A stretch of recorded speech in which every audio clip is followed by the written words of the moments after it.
సంగారెడ్డి జిల్లా జహీరాబాద్ పట్టణంలో నూతన బీజేవైఎం కమిటీ ఏర్పాటు చేసిన పట్టణ అధ్యక్షుడు రుషాబ్ దాదా పదవులను ప్రకటించారు.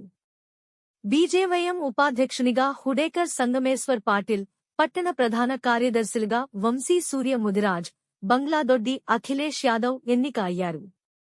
ఈ సందర్భంగా పట్టణ అధ్యక్షుడు రిషాబ్ మాట్లాడుతూ జహీరాబాద్ గడ్డపైన బీజేపీ జెండా ఎగురవేస్తాం అన్ని జహీరాబాద్ నుండి బీబీ పాటిల్ ని గెలిపించి మోడీ గారికి కానుకగా ఇస్తామని పేర్కొన్నారు. ఈ కార్యక్రమంలో వంశీకృష్ణరెడ్డి, విజయ్, తరుణ్, దత్తు, శ్రీపల్, ఆకాశ్, శ్రీకాంత్ ముదిరాజ్ తదితరులు పాల్గొన్నారు.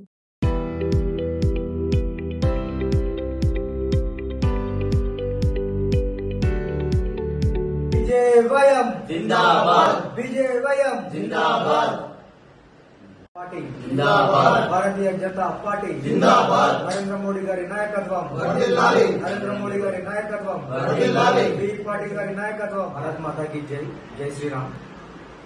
నేడు జహీరాబాద్ లో బీజేవైఎం నూతన కమిటీ ఏర్పడడం జరిగింది.